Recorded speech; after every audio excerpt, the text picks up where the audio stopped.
So in question number 50, if you see, it is given that the diameter of a drop of a liquid fuel changes with time due to the combustion according to the relationship D is equal to D naught 1 minus T over TB. Okay. While burning, the drop falls at its terminal velocity under Stokes law regime. The distance it will travel before complete combustion is given by. Okay, so for Stokes law regime, we know that Vt is equal to d square g rho p minus rho f over 18 mu f. So here we have to find out the distance traveled by the particle. So we know that the terminal settling velocity, whatever it is, ultimately it is a velocity only. So velocity we can write it as rate of change of distance ds over dt, that is equal to g delta rho over 18 mu into d square. Here you can put this value where d can be written as d naught 1 minus t upon tb whole square. It will be like this. Okay, so you can write the distance traveled by the particle ds is equal to g delta rho over 18 mu into d naught square, that will be constant, times of 1 minus t upon tb whole square dt. So here you can do the integration at time t equal to 0 distance travel, and let's say total distance as travel in time t. Time tb is given as the total time, the burning time. Okay, so total time will be tb until it is burning. So when you integrate that, you will get some values g delta rho over 18 mu, and it is very simple integration, you can do that. Okay, whatever values you are getting, integration will be t minus t square or whatever means you can do that. Okay, that's not a big deal. You can expand the series a minus b whole square as a square plus b square plus minus 2ab and integrate, and you will get your answer. Okay, I am not solving that. You can do that by yourself. Okay, and you will get your answer. The correct answer I can tell you here, the correct answer will be option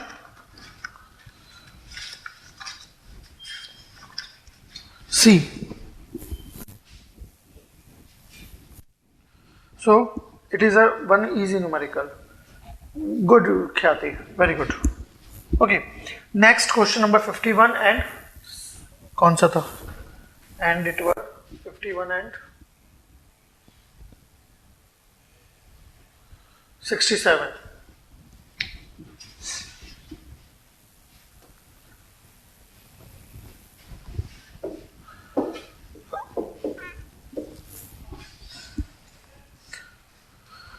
Some cases are given. Which of the following option corresponding to the correct direction of buoyancy acting on the particle?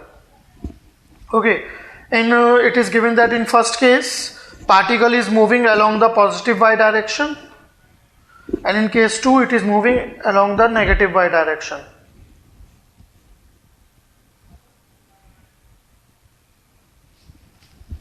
Okay, positive y direction and negative y direction. Particle is moving in these two cases like this, first and second.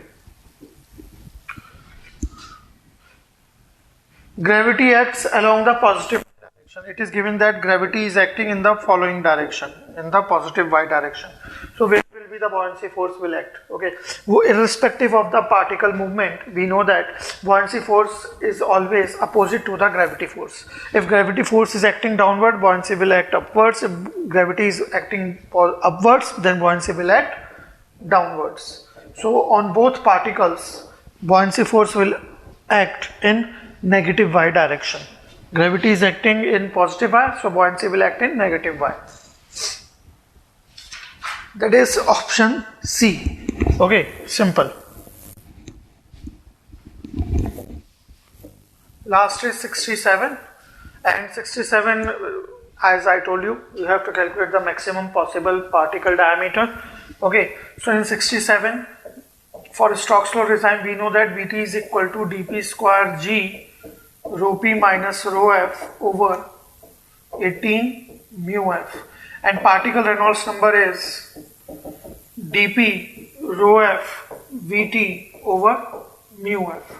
So for maximum possible diameter, you have to put particle Reynolds number as 0.1. Other values are also given. So from here you will get a relation between Vt and dP. Put that value of Vt here, you will get dP. Okay, here the dP cube will come as 10 to the power 8 mm cube, and when you change that into meter, you will get dP is equal to cubic root of 10 meter.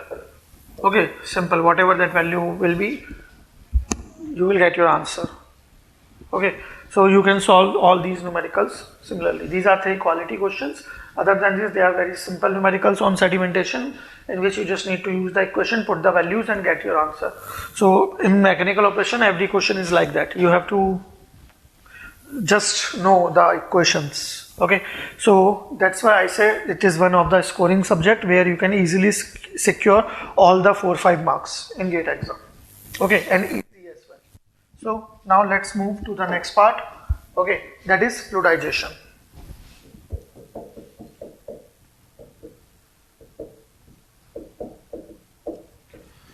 Fluidization is related to bed columns. Okay, basically the fluidized bed, and I hope you understand the concept of bed columns.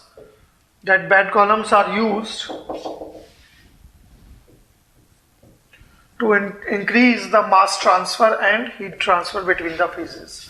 Like if there is a column, liquid is coming from top, gas is coming from the bottom, they will interact in this column, either stage wise or whatever it is, some mass transfer will take place. But if I use a bed of particles, okay, then obviously the contact between these two phases, liquid and gas, in this distance will increase. Okay, and as the contact time increases, contact area increases, mass transfer, heat transfer will also increase. So that's why we use the bed columns, to improve the mass transfer and heat transfer between the phases. Okay, and we have 3 types of bed columns. I hope you know that. Fixed bed, that is the packet bed. We will discuss about that in detail in mass transfer. Here, fixed bed is where the bed height as well as bed position both are fixed.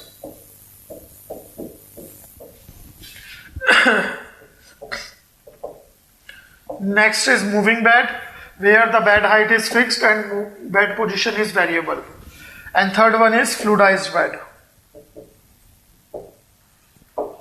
also known as expanded bed,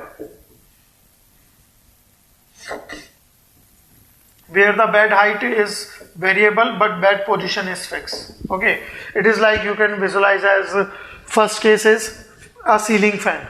Like ceiling fan, the position of ceiling fan is fixed in your house or whatever room is this, that, and the height of the ceiling fan means the shaft of that fan is fixed. Okay, moving bed you can understand like rotameter.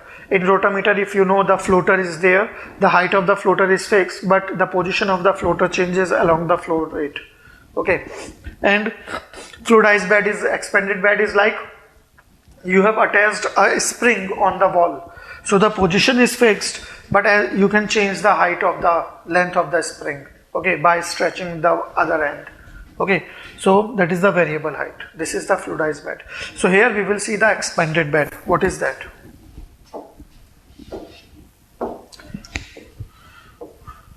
So suppose we have placed the n number of particles and formed a bed.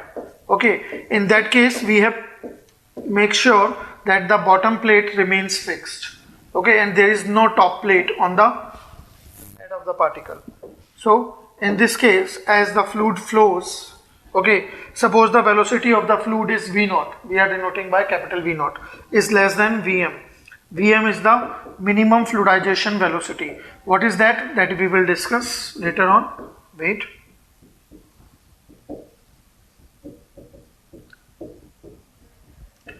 Also called the incipient fluidization velocity.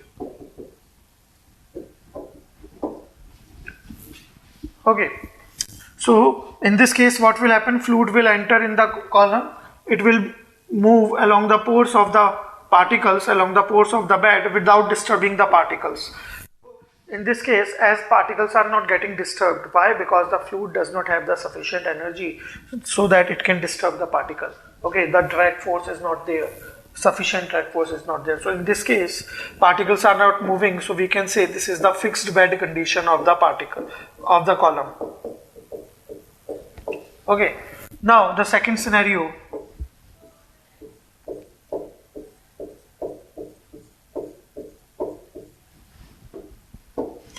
Suppose fluid enters and this time the velocity of fluid is above the minimum fluidization velocity but less than the terminal settling velocity of these particles. So in this case, what will happen when fluid will flow, fluid will leave but it will have the sufficient energy, so it will drag the particles, it will affect the particles and the position of the particles will change and particle will expand in the column up to a certain height. Okay. And fluid will leave and particle will be able to reach up to a certain height only. After that they will not expand. Okay, so this is called the expanded bed condition. Expanded bed condition. Here the third scenario is if the velocity of the fluid which is entering is more than the terminal settling velocity of the particle and obviously the minimum fluidization velocity as well. So what will happen, fluid will carry all the particles along with it and leave the column with particles. So all the bed particles are left along with the fluid. Okay, means swipe out from the column. So this is called the mobilized bed condition, or you can say the alteration condition.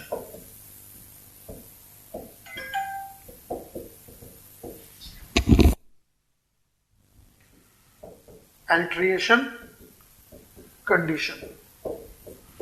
Okay, so these are the three scenarios which are possible in expanded beds. So obviously the favorable one will be this, because particles are not going, they are staying in the column. This is not the favorable because particles are also staying here but they are not expanding, and as the bed height is not expanding, okay, so instead of this we can use the packed bed directly. Okay, so that would be the better choice. Why to use expanded bed here if we want to operate that in this scenario? Okay, so obviously the favorable condition is this. Okay, so now the minimum fluidization velocity, what is that?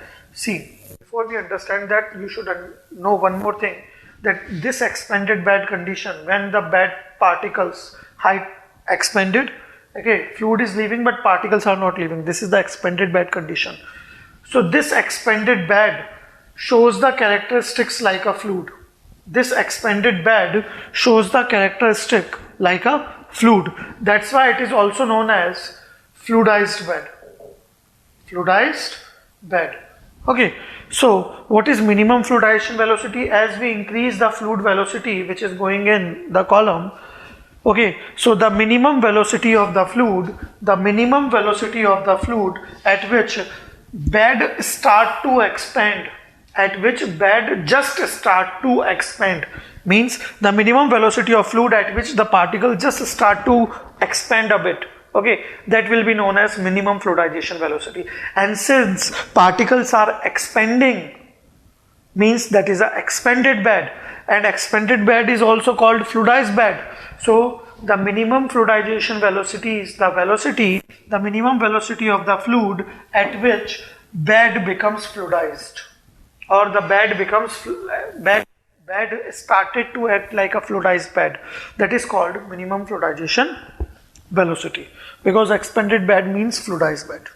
So the velocity at which bed becomes expanded, it means it becomes fluidized. So that is minimum fluidization velocity. Now, what are the characteristics this expanded bed has like a fluid? Okay, for this part, if you wish, you can refer Mackel-Smith. That is very beautiful book regarding this topic. Okay, so the characteristics like a fluid, it has, like in a fluid we know that here if the pressure is P, then in the bottom it will be rho GH plus P. This will be the pressure. Similarly, in expanded bed column, here in the bottom pressure will be rho naught GH, where rho naught is the bulk density of the bed. Basically the expanded bed. Okay, so that is the means expanded bed follows the hydrostatic law. Second is In the fluid, if you place any object which has density lower than the fluid density, so it will float.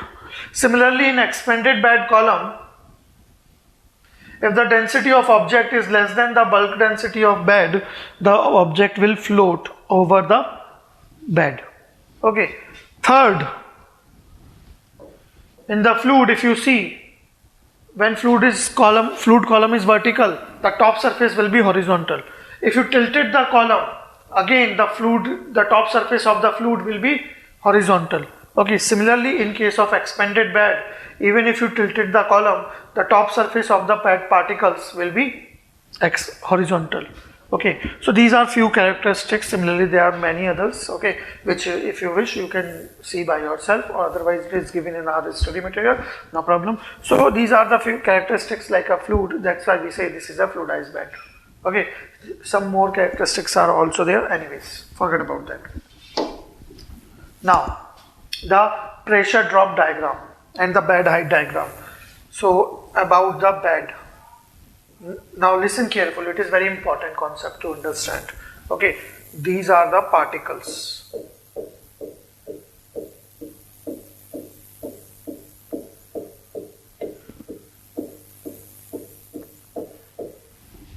Now what is happening? I am sending the fluid with a certain velocity V0. And what is this V0? V0 is known as approach velocity, or you can say the superficial velocity.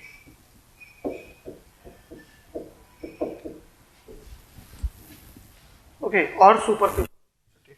What is superficial velocity? That we will see later on. Okay, so here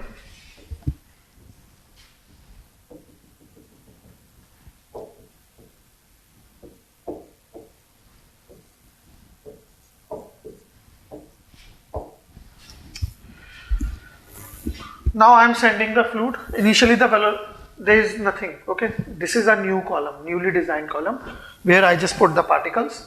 Okay, now I am sending the fluid here.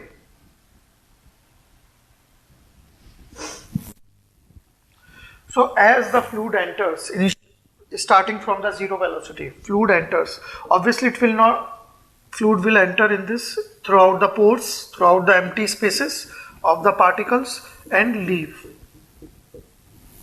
Okay, in this case, what is happening? If you see, particles are not cooperating with the fluid. Just try to understand like this, like a story.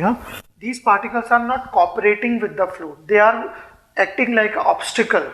Okay, like you are running on a path and or you are driving a bike. Suddenly a speed breaker comes, or any other vehicle is in front of you, and that vehicle is not giving you any space left or right to move ahead, to go ahead. Okay, so obviously your speed will slow down. Okay. So similarly, the speed of the fluid will not slow down, but in this case, the pressure drop, the energy of the fluid will decreases. Okay, because fluid does not have sufficient energy to drag the particles along with it, to carry the particle along with it, but instead of that, the pressure of the fluid stream is decreasing. So as the velocity, you increase the fluid velocity, the pressure drop of the fluid will increase up to a certain point. Let's say point B, point A. This is point A. Okay, and the moment fluid velocity is close to minimum fluidization velocity, like minimum fluidization velocity is 1.00 meter per second and your velocity is 0.95, 0.96 meter per second, suppose like that. Okay, so in this scenario, what will happen? The top layer of the fluid particles will start to expand a bit, just expand a bit. Okay, means the particles are moving, particles are expanding just before the minimum fluidization velocity, but in a group. Individual particle is not moving, in a group they are moving, expanding. Okay, so in this case, now as particle has started to move, means they have started to cooperate with the fluid, so fluid will not lose any energy, so the pressure drop will become constant. Okay, and the moment this velocity will become exactly equal to this minimum fluidization velocity, all these particles will start to expand. So beyond that, if you further increase the velocity, the pressure drop will remain constant because now all particles are expanding. So initially the bed height was like this. okay, till point A. But as just when the velocity was just below the minimum fluoridation velocity, group of particles were expanding. Means bed height were started to expand. Okay, and that is point B. After that, if you further increase the velocity, when this V naught will become greater than Vm, so what will happen? Obviously, bed height will expand up to point C, like this. Okay, that's how the fluidized bed started. Now, what I am doing, I am started to decreasing the velocity of the fluid. Okay, so when I will start to decrease the velocity of the fluid, obviously I will come in this direction. You can see pressure drop will remain constant, bed height will decrease. Okay, when V naught will be equal to Vm, I am decreasing the velocity, and now when V naught is equal to Vm, means point B. After that, if initial height was like this, now the initial height will be something else. Okay, now the particles will be slightly above the initial height and they will settle, but the bed will settle, the height of the bed will be slightly more than the initial height. Okay, why? Initially there were air or the empty spaces, air was there, but now fluid will there. So these empty spaces will be covered by the occupied by the fluid particles. So obviously the bed height will be slightly more. Okay, so it will become constant at this point B, and pressure drop will start to decrease from this point B only.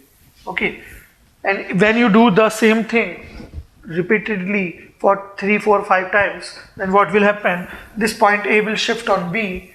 Okay, and the curve will be like this only.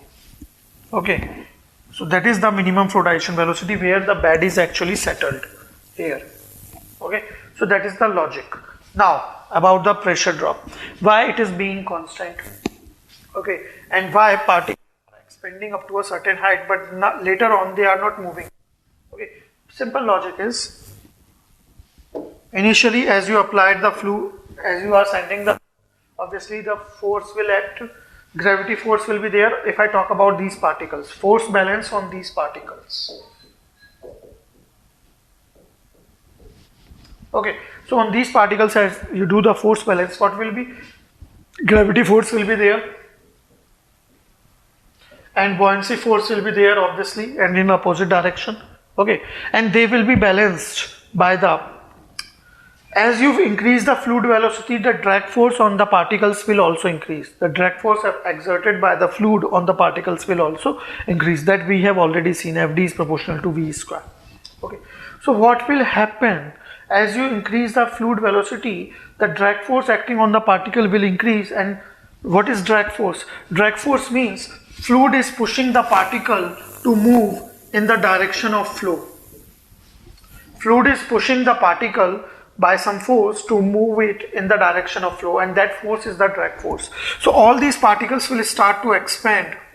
Okay, and as they are expanding, okay, they will reach a certain height where that drag force will be counterbalanced by the pressure force.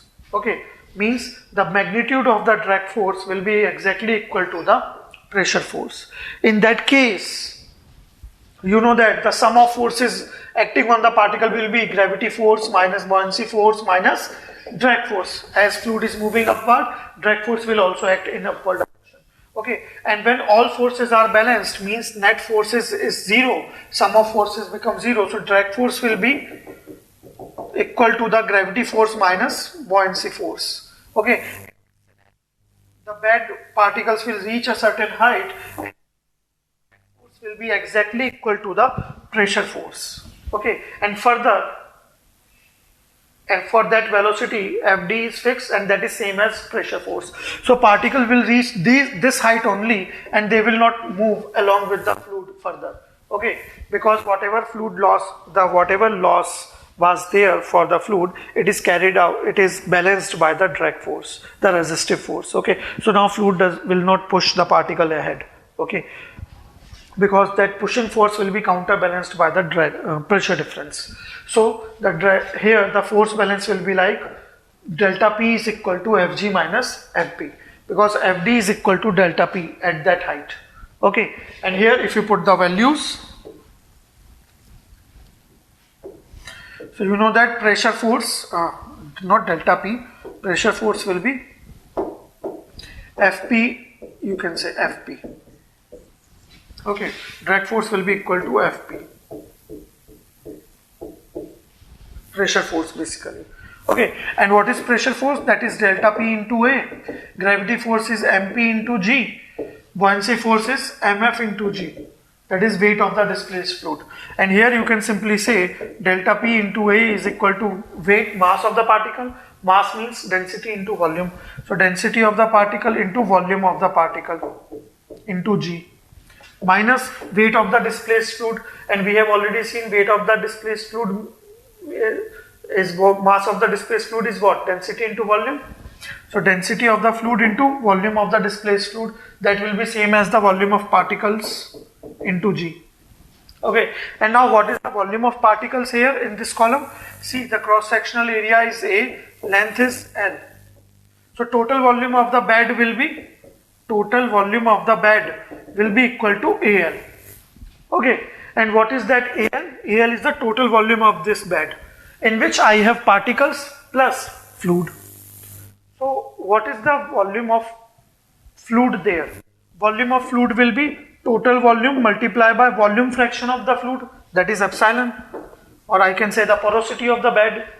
If you know what is bed porosity, so bed porosity means volume of voids divided by total volume.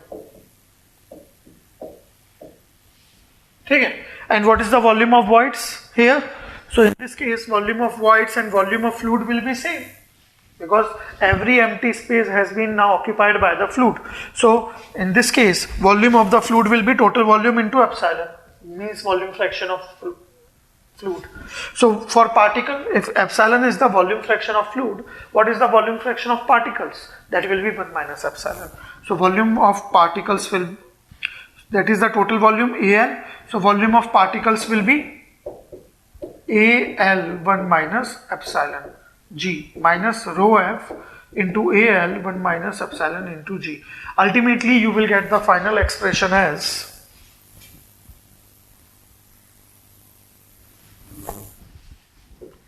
delta P is equal to rho P minus rho F into 1 minus epsilon into G. A will get cancelled and L will come in here in denominator.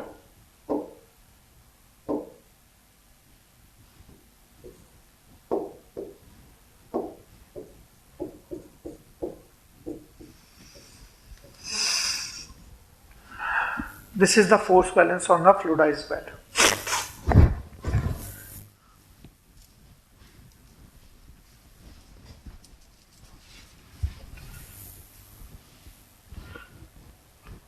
And if you further increase the fluid velocity such that the fluid velocity becomes greater than the terminal settling velocity, in that case what will happen? The direct force acting on the particles will be more than the pressure difference at that point. Okay, and in that case particles will not stay here, they will move ahead because drag force is dominating. Okay.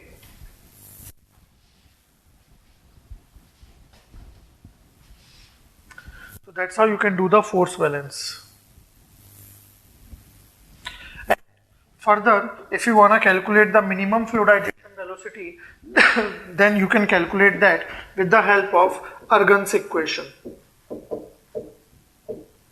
Okay, and what is Argand's equation? That is delta P by L is equal to 150 mu F Vm 1 minus epsilon m whole square over phi into dP whole square into epsilon m cube plus 1.75 rho F Vm square 1 minus epsilon m over phi dP into epsilon m cube.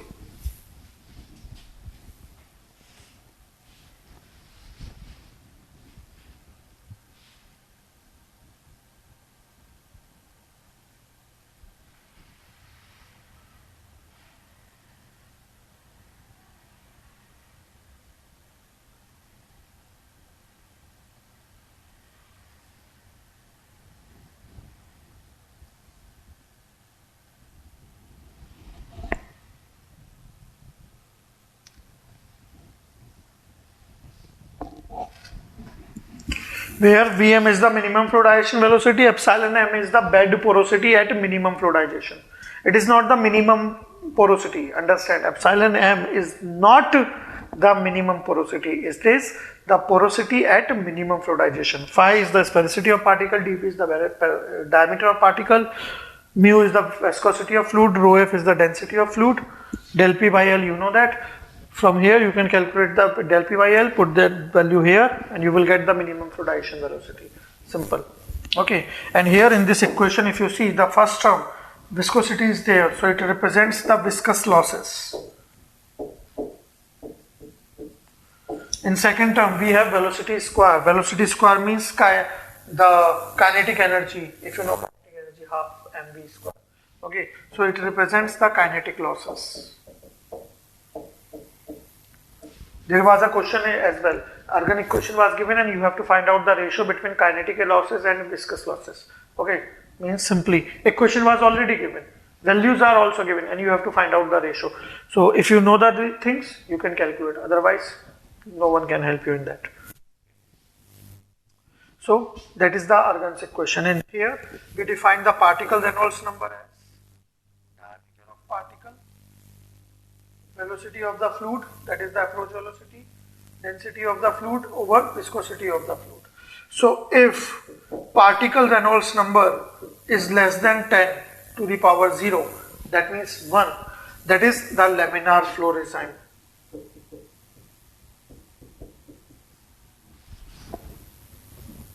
Okay, in that case, obviously the viscous force dominate, so the second term can be neglected and del P by L will become equal to 150 mu f Vm 1 minus epsilon m whole square over phi dp whole square into epsilon m cube. And this is also known as Kozny-Karman equation.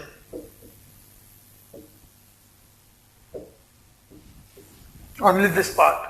Similarly, if particle Reynolds number is greater than 10 to the power 3 or equal to 10 to the power 3, that is the turbulent flow regime. Okay, in that case, inertia force will dominate the viscous force. So viscous force can be neglected and equation will become del P by L is equal to 1.75 rho f Vm square 1 minus epsilon m over phi dp into epsilon m cube. Okay, and this is known as Burke-Plummer equation.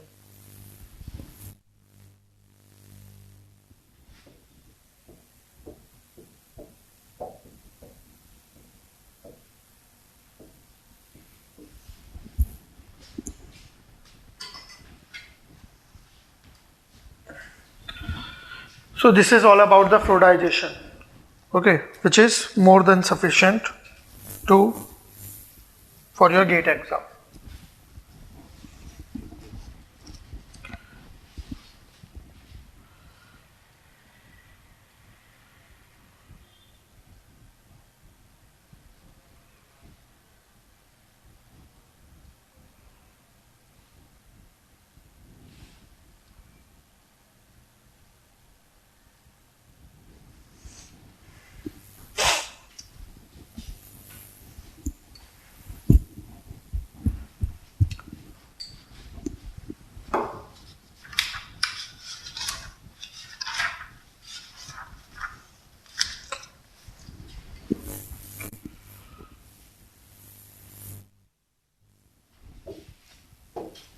Now there are some GATE previous year questions which they have asked in last 20 years from this topic. Okay, so I'm just mentioning the question number of those, few of those. You can practice them. These are very simple questions. You can see by yourself. Question number 7. 12. 13.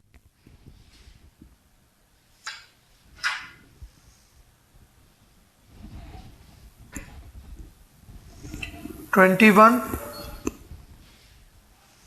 22,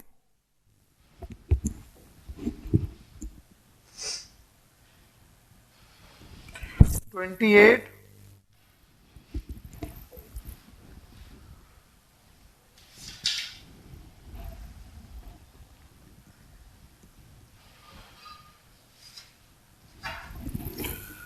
39 and 40.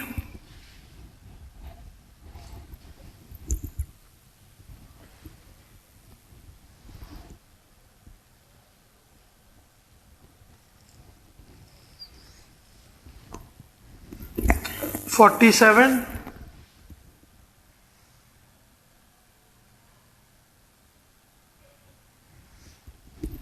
49,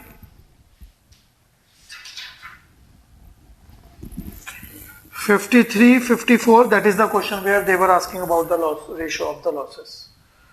Okay, 56,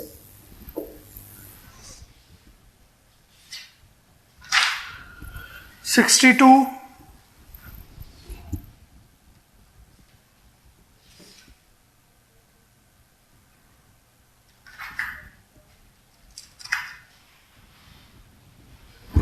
76.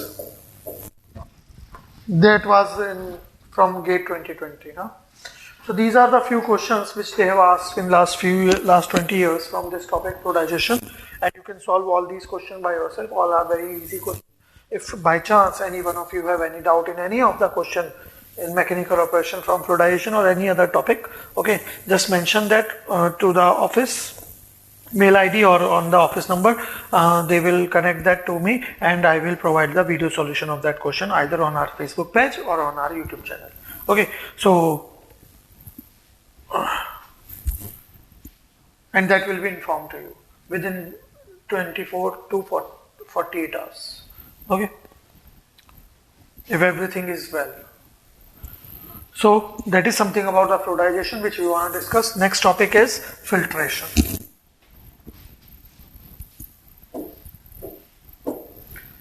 So in filtration, I hope you know what is the definition of filtration and all that stuff. So I am not going in all those details. Okay, I will just cover the few important part of the filtration. So filtration, there is one type, cake filtration. What is cake filtration? Whenever we have high solid concentration.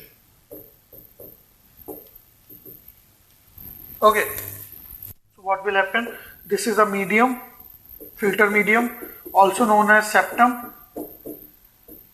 We send the slurry over it. As slurry passes over the medium, obviously solid particles have size larger than the pore size of the medium, so they will be retained, and liquid molecules have a smaller size than the medium, so pore size of the medium, so liquid will pass. So in the bottom, the liquid which we are getting, that is called the filtrate. Okay, and all solid as the filtration process is going on, solid particles will keep on accumulating over the surface of the medium. Okay, and since solid concentration is high, so we will get a sufficient thickness of the solid particles which has been accumulated, retained over the septum, and that is called the filter cake. That's why this process is known as cake filtration. Okay, if solid concentration is low, then filter cake will not be formed, so that will not be called as cake filtration. Okay, so in this case, one thing should be clear in your mind about the rate of filtration and the mode of filtration. Filtration can be done in two ways, batch filtration and continuous filtration. So you should know what is batch and continuous operation. Batch operations are those in which we get the output in discrete time interval, and continuous operation is the one where we get the output continuously. Okay, so here which output will decide that that whether that is a batch filtration or continuous filtration. So that is not the filtrate, no, not at all. That is the filter cake.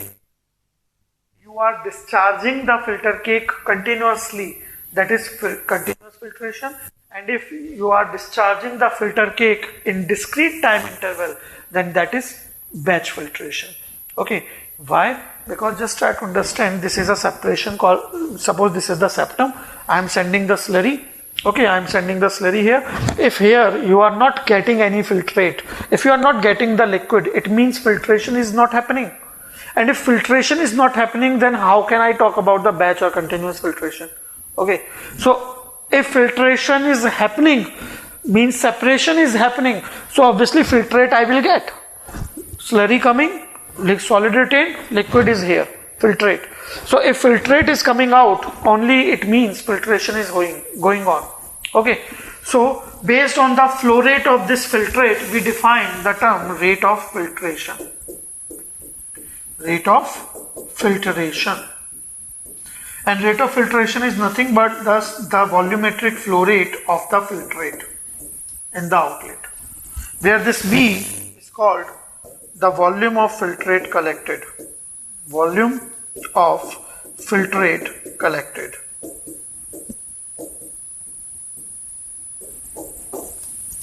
Okay, so whatever volume of filtrate collected per unit time, that is called the rate of filtration.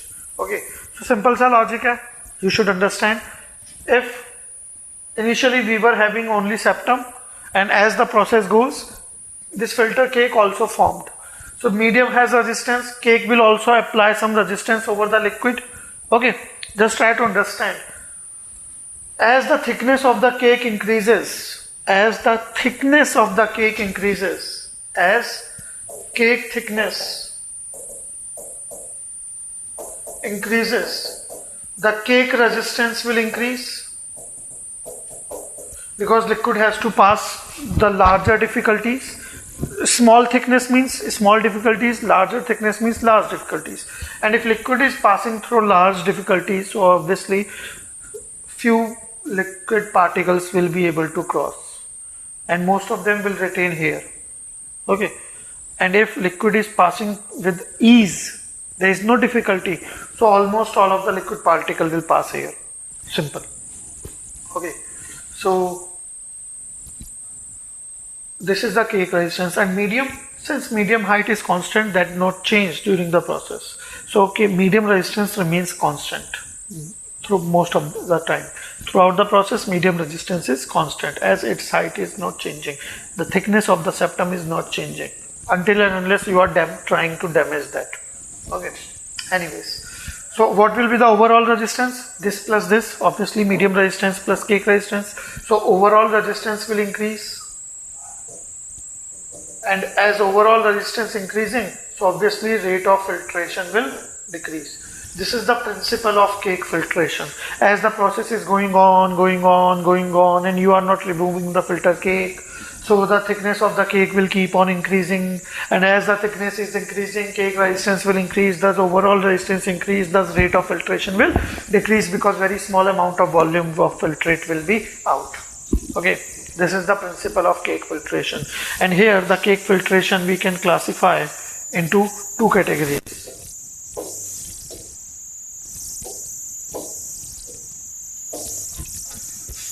One is constant pressure cake filtration, and second is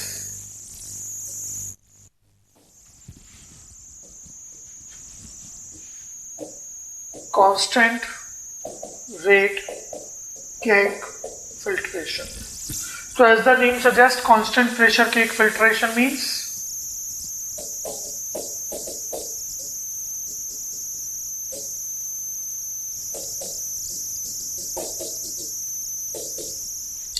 pressure is constant.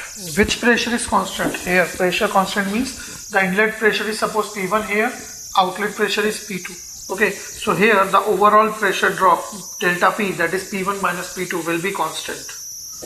And as delta P is constant, so you must know that flux is defined mathematically as ratio of driving force over resistance. We define flux as driving force over resistance. And what is flux? Flux is rate per unit area. Which area? Normal to the flow. I hope you know that.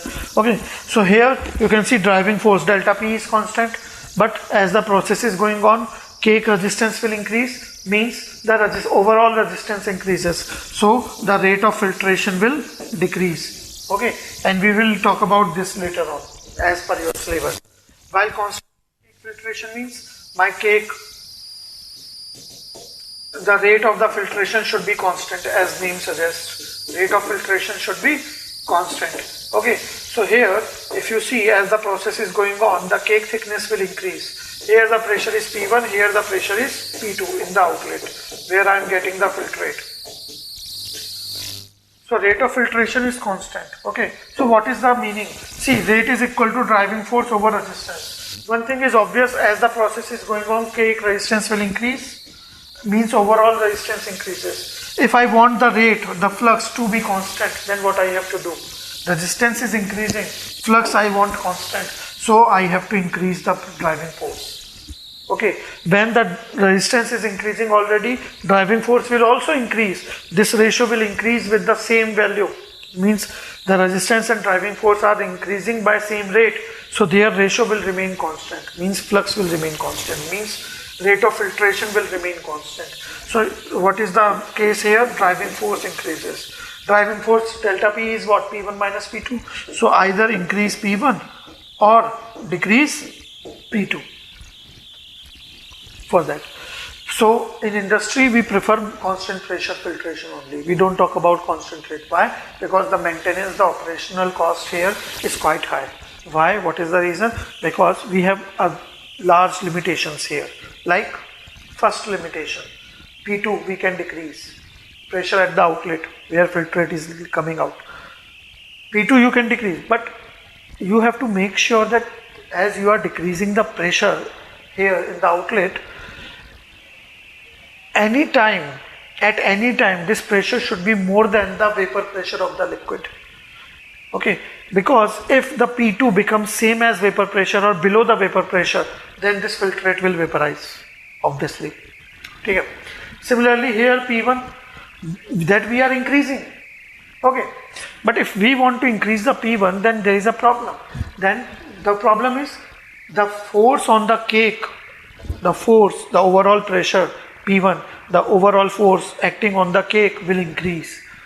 And if you see these particles which are in the bottom, which are at the interface of cake and medium, these solid particles already bearing the weight of the cake, gravity force is there, means for weight of the entire cake, plus pressure force is also there. If you increase P1, so बेचारे कहाँ जाएंगे, वो तो दब जाएंगे ना.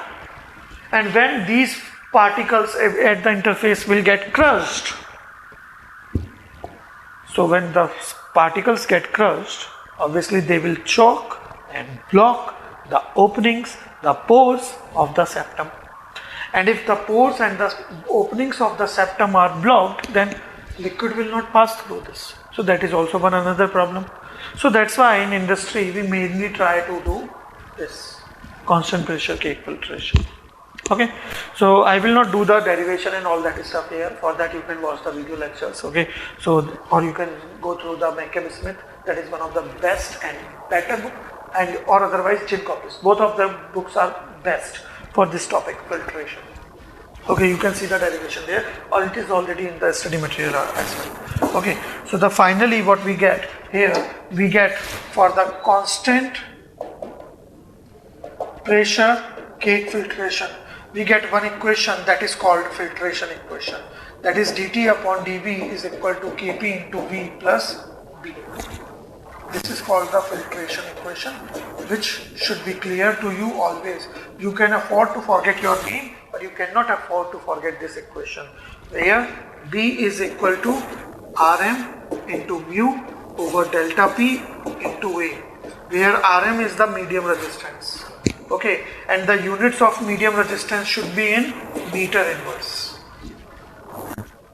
And Kp is equal to alpha into C into mu into V, नहीं V तो आ गया ना, alpha into C into mu over delta P into A square, where alpha is called specific cake resistance and the units of alpha are in meter per kg, the SI units. Okay. And here if you see the units of this entire equation, if say suppose the SI units I am talking about, so that will be second per meter cube, time upon volume. Okay, and we know the rule of dimensional consistency, that only those terms can be added or subtracted together which are having same units and dimensions, and the units of left hand side and right hand side has to be same. So Kp, V plus B are in addition, so it means the unit of this term Kpv and B should be same. And if the units of these two terms are same, so obviously dt upon dv and these units should be same as well.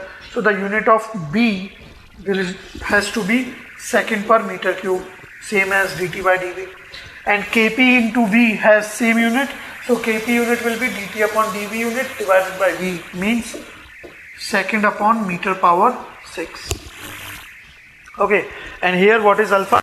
Alpha is the specific cake resistance, and remember that alpha is defined as K into delta P power S, small s, where delta P is the overall pressure drop. Overall pressure drop means pressure drop across cake plus pressure drop across medium. Okay, delta PM नहीं होगा ये, बस delta P होगा.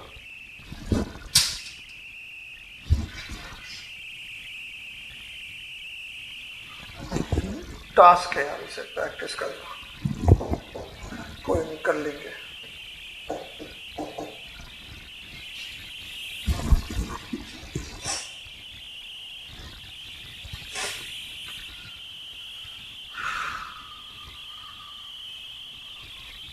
Okay, so S is compressibility factor. S is compressibility factor. So for at any time you can see that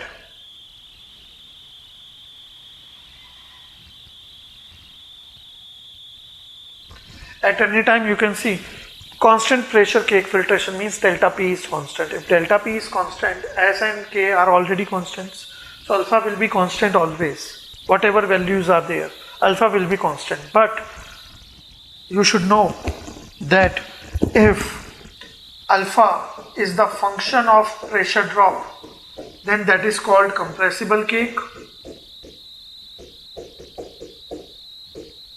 Means if I change the overall pressure drop, specific cake resistance is changing.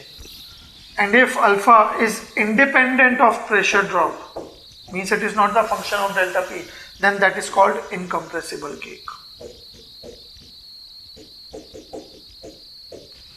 Whatever I have written here on the board about the filtration, these things you should know for sure. There was a question in GATE exam this year maybe, or maybe last year, I don't know. We will see to it. Okay, where Kp was given, the value of Kp was given and you have to calculate alpha, or the value of B was given and you have to calculate the value of Rm. Something like that. Okay, this kind of question was there. So you should know what to do, what not to do. Okay, I am not going in the designing in general, how to find out Kp and B for any case. Suppose you are going in your college now, or maybe in industry or for job or anywhere. There is a lab, filtration is going on in some lab, and the person there asks you, oh bro or sister, whatever, tell me what is the specific cake resistance here and what is the medium resistance for this case. This filtration operation is going on. Tell me what is the cake resistance and medium resistance. Can you calculate that? Yes, you can calculate easily, experimentally, mathematically, with the help of this equation only. What to do? See.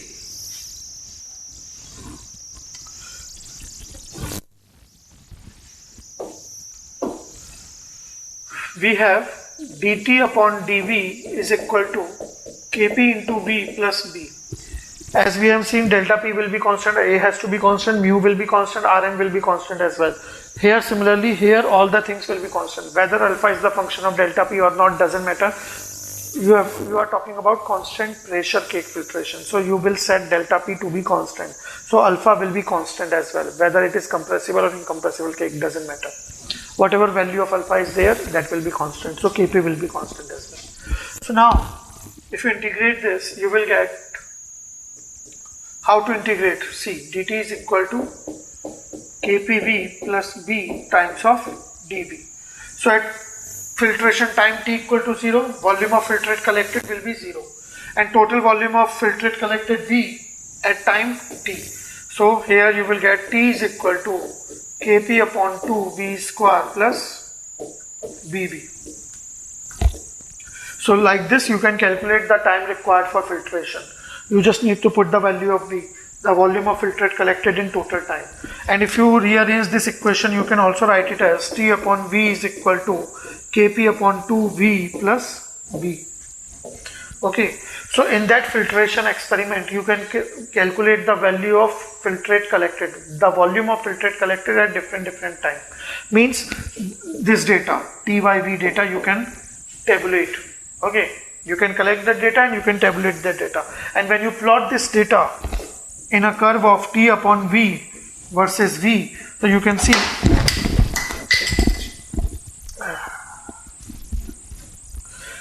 see here t upon v, y equal to mx plus c.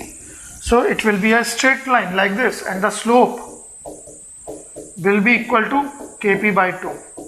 The intercept will be equal to b on that graph.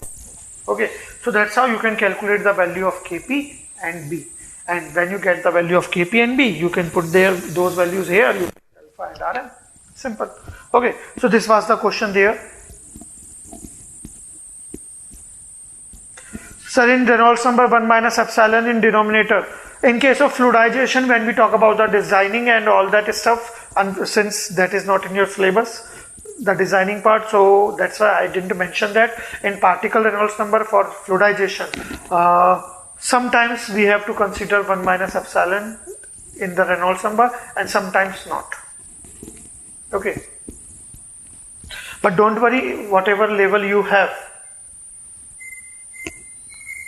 in GATE exam, you will be able to solve all those questions with the same particle Reynolds number which I have told you already. Okay.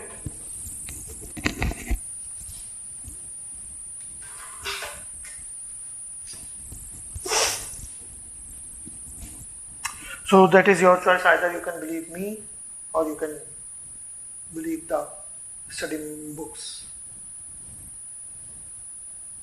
I am not against the things, but I am just telling you. Okay. So believe me, you will do good if whatever I have told you, you did only that part only that part. Even then you will get 100% marks in mechanical operation. Even though the GATE exam has been designed by the Martians or the people who are living on Jupiter or Neptune or Venus or Mercury or in any other galaxy,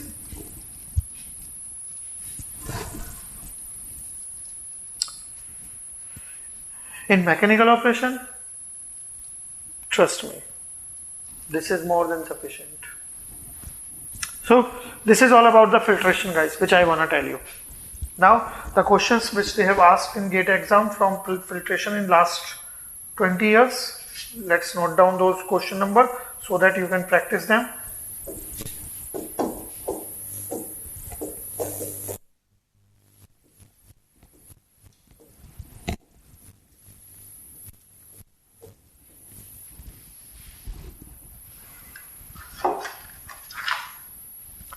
If you wish, I can give you the same thing about mechanical operation on a stamp paper as well, handwritten. Okay, that whatever we have discussed here, that is more than sufficient to help you score 100% marks in MO GATE exam. Question number 3. Touch wood. From last 8 years, this record is maintained.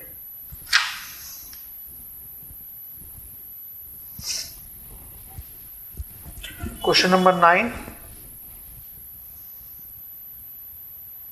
Oh, sorry, not 9, 10. 9 is for mixing. 10 question is same as I told you. In that question, they have given the intercept and slope for this curve and they are asking about the resistances. 14.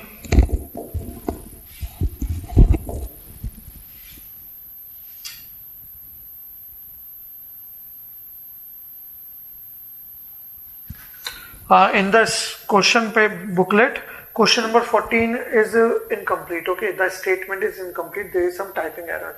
So you can see that question exactly the question statement by searching that on Google.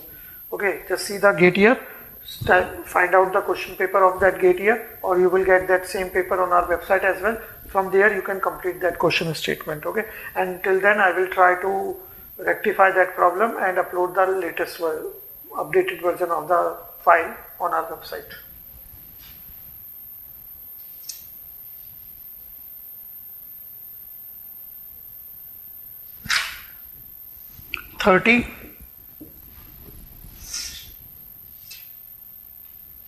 36. Just look at this question 36 once. Okay, you will laugh on the GATE exam. The level of the question they are asking. Okay, believe me. 41.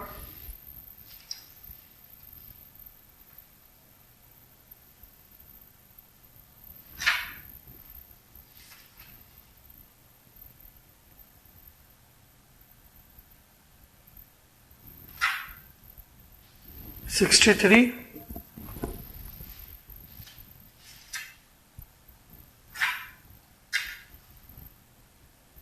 and 78. So these are the few questions which they have asked in GATE previous 20-year papers from the filtration. Here one more thing is there in KP. कहाँ गया KP? अपना KP था ना कहीं? I don't know. फिर से लिख देता हूँ. KP was equal to alpha mu C over delta P into A square. Okay. Here the C is, what is C? C is basically, you can say, the mass of solids exist in slurry per unit volume of filtrate. Okay. For the people who have attended my class, you know what is C. I have already told you, but who haven't attended the classes, don't know the derivation, don't worry, just understand C like this. Whatever amount of mass, what is the amount of material, solid particles in the slurry per unit volume of the filtrate collected. Volume of the filtrate collected. Okay, that is C. Basically, you can say the concentration sometimes. Okay, so if you do this part only, you will be able to get all the answers from of all the filtration numerical. Okay, so this is all about the filtration part, which we want to discuss. Next is solid-solid separation. So in solid-solid separation, in last 20 years, they haven't asked any question on that. Whatever question they have asked, that is already, I have already told you in the size analysis. Okay, but only two things are there about the screen. Okay, the screen effectiveness and the screen, what is the screening and all that, so that you can do by yourself. That's not a big deal and it doesn't require revision. Okay, very simple point. Okay, if you wish to, I can share the video on that of the screening part, otherwise it is not required. Okay, just go through with the notes of the screening and that is more than sufficient. Okay, I don't want to waste your much time regarding that topic screening, because कुछ खास नहीं है, वो बहुत simple फालतू की चीजें हैं जो तुम आराम से अपना खुद से भी कर सकते हो. ठीक है, so anyways, that's all for the day. And it is all about the mechanical operation quick revision classes. Whatever we want to discuss, we have already discussed. And even though if you have already covered the mechanical operation syllabus and all those things by yourself, then I hope all these things will help you to and all these things was sufficient to help you to revise all those things. And if you haven't done the mechanical operation part till now, then believe me, whatever we have done in these classes, in MO revision classes, if you do only this much part, then you are going to score all 4 or 5 marks in GATE exam in mechanical operation. Okay, because it is very simple, easy and scoring subject. And I have already told you everything about MO. Okay, you just need to read the question, put the equation, values, do some calculation, you will get your answer. That's it. Nothing else. No concept, no brain exercise, nothing. Okay, so good luck with your preparation, guys. Maybe we'll meet again in some other revision class. Till then, sayonara.